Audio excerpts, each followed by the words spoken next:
Breaking news చూస్తున్నాం. బెంగళూరు పేలుడుకు సంబంధించిన breaking news చూస్తున్నాం. బెంగళూరులో ఈ మధ్యాహ్నం బెంగళూరు దగ్గర రామేశ్వరం కేఫ్లో పేలుడు సంభవించింది. ఈ పేలుడులో 9 మంది గాయపడ్డారు. అయితే ఈ పేలుడుకు కారణం ఏంటి, ఈ పేలుడుకు ఎటువంటి పదార్థాన్ని ఉపయోగించారు అనే విషయంపై ఇప్పటికే విచారణ జరుపుతున్నారు. పేలుడు వెనుక ఉగ్రవాదుల హస్తం ఉంది అనే అనుమానాలను వ్యక్తం చేస్తున్నారు. పేలుడు జరిగిన ప్రాంతంలో నట్లు, బోల్టులు, ఎలక్ట్రిక్ వైర్లను గుర్తించారు. టిఫిన్ బాక్స్ పేలుడుగా గుర్తించాయి దర్యాప్తు సంస్థలు. ఘటనా స్థలానికి తమ ఆధీనంలోకి తీసుకున్నాయి ఎన్ఐఏ. సిలిండర్ కాదు, బాంబు పేలిందని సిద్ధరామయ్య చెబుతున్నారు. ముందుగా అందరూ కూడా ఇది కేఫ్ కావడంతో సిలిండర్ పేలిందేమో అని అనుకున్నారు. కానీ పేలుడు జరిగిన ప్రదేశంలో చూస్తే అక్కడ నట్లు, బోల్టులు కనిపించాయి, కొన్ని వైర్లు కనిపించడంతో ఇది తీవ్రవాదుల పని ఉండొచ్చు అని అనుకుంటూ ఉన్నారు. సీసీ కెమెరా దృశ్యాలు, ఇతర ఆధారాలను పోలీసులు పరిశీలిస్తున్నారు. కేఫ్లో ఓ వ్యక్తి బ్యాగ్ గుంచినట్లుగా పోలీసులు అనుమానిస్తున్నారు. ఆ వ్యక్తి ఎవరు అనే దానిపై పోలీసులు ఆరా తీస్తున్నారు. కేఫ్ పరిసరాలలో అనుమానాస్పద కదలికలపై కూడా దర్యాప్తు జరుగుతోంది. ఈ బాంబు పేలుడులో 9 మంది గాయపడ్డారని ముఖ్యమంత్రి చెప్తున్నారు. మధ్యాహ్నం 12:55 రామేశ్వరం కేఫ్లో ఈ పేలుడు సంభవించింది. దీనిపై మరింత సమాచారం మా ప్రతినిధి లోకేష్ అందిస్తారు. లోకేష్, ఈ పేలుడుకు సంబంధించి అప్డేట్స్ ఏమన్నా వచ్చాయా? ఎవరు ఈ పనికి పాల్పడ్డారు? ఎటువంటి పేలుడు పదార్థాన్ని ఉపయోగించారనే విషయంపై ఏదైనా క్లారిటీ వస్తుందా? ఎస్ రోహిత్, ఏదైతే ఇవాళ మధ్యాహ్నం బెంగళూరులోని ఇటు వైట్ ఫీల్డ్ రామేశ్వరం కేఫ్ లో జరిగినటువంటి పేలుడు ఘటనకు సంబంధించి ఆర్టీవీ ఎక్స్క్లూజివ్ గా ఇమీడియట్ గా ఒక రిపోర్ట్ అయితే ఫైల్ చేసినటువంటి పరిస్థితి ఉంది. అందులో ఆర్టీవీ అనుమానించినటువంటి కథనాలే ఇక్కడ నిజమయ్యేటువంటి పరిస్థితి. మన ప్రస్తుతం అక్కడ ఉండేటువంటి సాక్ష్యాధారాలు కావచ్చు, పోలీసులు కావచ్చు, ఫస్ట్ ఎక్స్పెక్ట్ చేసింది సిలిండర్ పేలినట్లుగా కూడా. అయితే ఆర్టీవీ అక్కడ ఉండేటువంటి స్టాఫ్ తో, రామేశ్వరం కేఫ్ లో పనిచేసినటువంటి స్టాఫ్ తో మాట్లాడింది. మనకు ఉన్నటువంటి సోర్సెస్ ప్రకారం పోలీస్ డిపార్ట్మెంట్ తో కూడా మాట్లాడడం జరిగింది.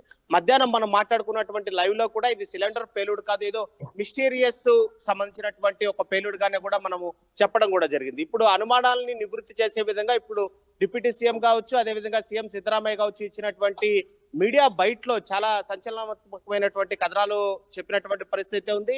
మధ్యాహ్నం 1 గంట ప్రాంతంలో జరిగినటువంటి రామేశ్వరం కేఫ్ ఘటనకు సంబంధించి నిజంగానే ఓ అన్నోన్ పర్సన్ ఒక బ్యాగ్ ను తీసుకొని వచ్చి అక్కడ పెట్టడంతో ఆ బ్యాగ్ లో ఉండేటువంటి ఓ పదార్థం పేలడం వల్లే జరిగిందనేసి అని చెప్పి అనుమానంగా ఇటు పోలీసులు కూడా భావిస్తున్నటువంటి పరిస్థితి. ఏదైతే ఐఈడి ఎక్స్ప్లోజివ్స్ అంటే ఇది చాలా తక్కువ పేలుడు పదార్థానికి సంబంధించి, అంటే ఎక్కువ దీని దూరం ప్రభావం కావచ్చు, లేదా అక్కడ నష్టం చేసేటువంటి ప్రభావం ఎక్కువ దూరం కానప్పటికీ కూడా పేలుడు సంభవించాలి. ఒక భయభ్రాంతులకు గురి చేసేటువంటి ఘటనకు కావాల్సినటువంటి ఎక్స్ప్లోజివ్ కి సరిపడేటువంటి ఒక పదార్థంగా కూడా చెప్పడం అనుకోవచ్చు. దీన్ని కూడా పోలీసులు భావిస్తున్నారు. ఇలాంటి పదార్థాన్ని ఒక బ్యాగ్ లో, ఒక టిఫిన్ క్యారేజ్ లో తీసుకుని వచ్చి అక్కడ పెట్టిన తర్వాత ఓల్డ్ నోకియా ఫోన్ ద్వారా దీన్ని ఆపరేట్ చేసినట్టుగా కూడా మనకు అందుతున్నటువంటి సమాచారం. ఇదే సమాచారాన్ని మనం అంటే మధ్యాహ్నం ఇది మిస్టీరియస్ ఎక్స్ప్లోజివ్ గా మనము చెప్పినప్పటికీ కూడా ఇప్పుడు ఒక కన్ఫర్మేషన్, అంటే ఒక సీఎం కావచ్చు, డిప్యూటీ సీఎం కావచ్చు, అక్కడ ఉండేటువంటి కమిషనర్, సిటీ కమిషనర్ కూడా అక్కడ ఉండే రామేశ్వరం కేఫ్ ని పరిశీలించడం కావచ్చు, ఆ రోడ్ లో వెళ్ళేటువంటి మొత్తం వాహనాలన్నీ కూడా నిలుపుదల చేసి మొత్తం పూర్తిగా రామేశ్వరం కేఫ్ ఉన్నటువంటి స్థానాన్ని మొత్తం కూడా పోలీసులు ఆక్యుపై చేసుకుని డాగ్ స్క్వాడ్ కావచ్చు, లేదా ఇటు బాంబు డిస్ప్లోజివ్ టీమ్స్ కావచ్చు, అదేవిధంగా క్లూస్ టీమ్స్ కావచ్చు, ఇవన్నీ కూడా అక్కడ చేరుకొని పూర్తి స్థాయిలో అంటే మధ్యాహ్నం నుంచి ఇప్పటి వరకు పూర్తిగా దేనిపైన కూడా దృష్టి కేంద్రీకృతం చేసినటువంటి పరిస్థితి నేపథ్యంలోనే ఇటు గతంలో ఏదైతే 2010 సంవత్సరంలో ఇటు చిన్నస్వామి స్టేడియంలో జరిగినటువంటి ఘటనని ఆధారంగా చేసుకుంటూ మరోసారి బెంగళూరులో ఇలాంటి ఘటన జరిగితే నిజంగానే బెంగళూరు మొత్తం నగరవాసులే కాకుండా యావత్ భారతదేశం బెంగళూరు వైపు చూసేటువంటి పరిస్థితి ఉంటుంది. మరోవైపు ఎన్నికలు సమీపిస్తున్నటువంటి వేళ, ఇటు పార్లమెంట్ ఎలక్షన్స్ అతి తొందరలో ఉండేటువంటి సమయంలో ఇలాంటి ఘటన అనేది నిజంగానే ఇటు మరోవైపు ప్రధానంగా ఇప్పుడు అధికారంలో ఉన్నటువంటి బీజేపీకి కొద్దిగా మైనస్ అయ్యేటువంటి పరిస్థితుల నేపథ్యంలోనే కాంగ్రెస్ అక్కడ అధికారంలో ఉన్నటువంటి నేపథ్యంలోనే చాలా సీరియస్ గా తీసుకుంటుంది ఈ ఘటనని. అయితే మధ్యాహ్నం వరకు 5 మంది మాత్రమే క్షతగాత్రులు అనుకున్నప్పటికీ ఇప్పుడు ఆ సంఖ్య 9 మందికి చేరుకున్నటువంటి పరిస్థితులు అయితే ఉన్నాయి. అక్కడ ఎలా ఉంది, గాయపడిన వారి పరిస్థితి ఎలా ఉంది?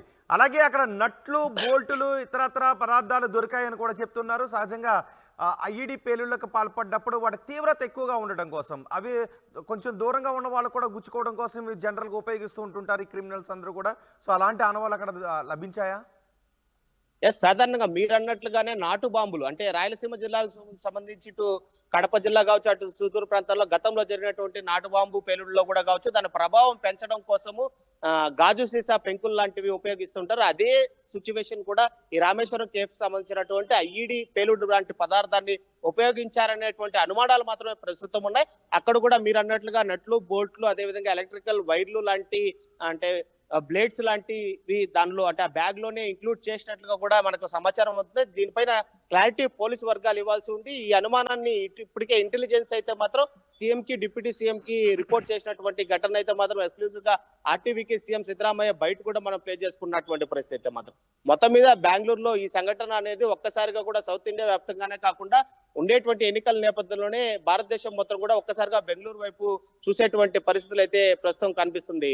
మొత్తం మీద ఈ ఘటనకు సంబంధించి పోలీసులు దర్యాప్తు వేగవంతం చేస్తూ కూడా అక్కడ ఉండేటువంటి సిచ్యువేషన్ కావచ్చు, ఆ పరిస్థితులు కావచ్చు వాళ్ళ చేతుల్లో తీసుకున్నప్పటికీ కూడా అతి తొందరలోనే అంటే రేపు ఉదయాన్నే ఇప్పుడు సిటీ కమిషనర్ మీడియా ముందుకు వచ్చి నిజాలు వెల్లడించేటువంటి పరిస్థితులు అయితే కనిపిస్తున్నాయి. అయితే దీనిపైన లోతైన దర్యాప్తు అయితే కావాలని చెప్పి కూడా ఇటు స్టేట్ గవర్నమెంట్ అయితే మాత్రం పూర్తి స్థాయిలో పోలీసు పైన అయితే మాత్రం ఒక ప్రెజర్ అయితే ఉంచేటువంటి పరిస్థితులు అయితే చాలా స్పష్టంగా కనిపిస్తున్నాయి. రోహిత్. రైట్ లోకేష్, బెంగళూరులో రామేశ్వరం కేఫ్ లో పేలుడు జరగడంతో ఇటు తెలుగు రాష్ట్రాల్లో కూడా పోలీసులు అలర్ట్ అయ్యారు. తెలుగు రాష్ట్రాల్లో ప్రధాన నగరాల్లో పోలీసులు తనిఖీలు ముమ్మరం చేశారు. హైదరాబాద్లో కూడా తనిఖీలు ముమ్మరం చేశారు. ఒకవేళ నేరస్తులు ఇక్కడ కూడా ఏమన్నా పేలుళ్లకు పాల్పడే అవకాశం ఉందా అని ఆరా తీస్తున్నారు. బెంగళూరు రామేశ్వరం కేఫ్ పేలుడు వెనుక ఉగ్రవాదుల హస్తం ఉందా అని అనుమానాన్ని వ్యక్తం చేస్తున్నారు. పేలుడు జరిగిన ప్రాంతంలో నట్లు, బోల్టులు, ఎలక్ట్రిక్ వైర్లను గుర్తించారు. టిఫిన్ బాక్స్ పేలుడుగా దర్యాప్తు సంస్థలు గుర్తించినట్టుగా తెలుస్తోంది. ఘటనా స్థలాన్ని తమ ఆధీనంలోకి తీసుకుంది ఎన్ఐఏ. సిలిండర్ బాంబ్ అనుకున్నారు ముందు అందరూ కూడా, సిలిండర్ పేలిందని అనుకున్నారు. కానీ సిలిండర్ కాదు, బాంబే ఇది అని సిద్ధరామయ్య చెప్తున్నారు. సీసీ కెమెరా దృశ్యాలను, ఇతర ఆధారాలను పోలీసులు సేకరిస్తున్నారు. కేఫ్లో ఓ వ్యక్తి బ్యాగ్ ఉంచినట్లుగా పోలీసులు ప్రాథమికంగా నిర్ధారించారు. ఆ వ్యక్తి ఎవరనే దానిపై పోలీసులు ఆరా తీస్తున్నారు. కేఫ్ పరిసరాలలో అనుమానాస్పద కదలికలపై దర్యాప్తు జరుగుతోంది. బాంబు పేలుళ్ల ఘటనలో 9 మందికి గాయాలయ్యాయి. మధ్యాహ్నం 12:55 రామేశ్వరం కేఫ్లో పేలుళ్లు జరిగాయని కర్ణాటక అధికారులు చెప్తున్నారు. రామేశ్వరం కేఫ్కు నిత్యం 4 నుంచి 5 వేల మంది కస్టమర్లు వస్తుంటారు. కర్ణాటకలో జరిగిన ఈ పేలుడు ఘటనతో ఇటు తెలుగు రాష్ట్రాల్లోని ప్రధాన నగరాలలో పోలీసులు కూడా అలర్ట్ అయి తనిఖీలు చేస్తున్నారు.